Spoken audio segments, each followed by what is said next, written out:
Rimi madam বলল, বাবা ভালোই তো বলতে শিখলি, ছোট লোকের মুখে এত কথা মানায় না। আর আমি তোর কাছে আসবো কেন রে? বলে, বাবা লে, আমার মায়া লাগবে তোমার উপর, তুমি তো আমার স্বামী ছিলে।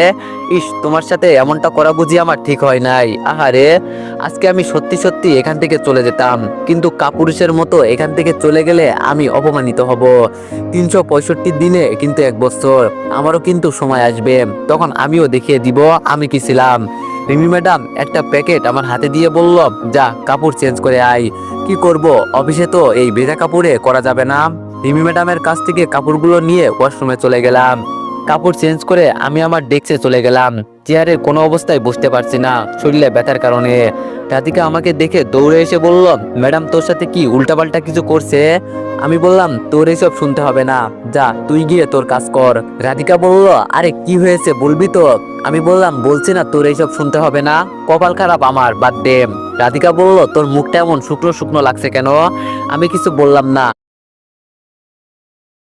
দাঁড়িয়ে থেকে কাজ করতে লাগলাম। আমি কিছু বলছি না দেখে রাধিকা আবার আগের মতোই মন খারাপ করে চলে গেল। আমি ভাবির দিকে তাকিয়ে বললাম, ভাবি মাথা ব্যথার ওষুধ আছে আপনার কাছে?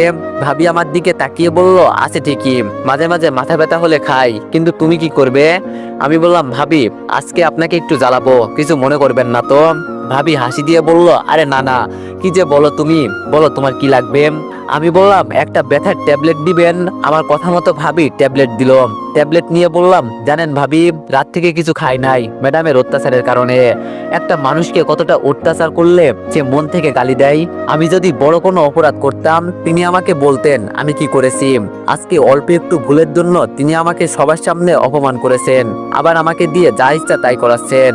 ভাবি বলল, বুঝলাম না ভাই কিছু। আমি বললাম, বাদ দেন ভাবি, এত কিছু বুঝবেন না। এই কথা বলে আমি রাধিকার ডেস্কে চলে গেলাম। গিয়ে দেখি রাধিকা আনমনে কাজ করছে। আমি রাধিকার টিফিন বক্সটা নিয়ে ক্যান্টিনের দিকে যেতে লাগলাম। রাধিকা আমার দিকে তাকিয়ে দেখলো, কিন্তু ভয়ে কোনো কথা বলে নাই। যদি আমি উল্টাপাল্টা কিছু বলি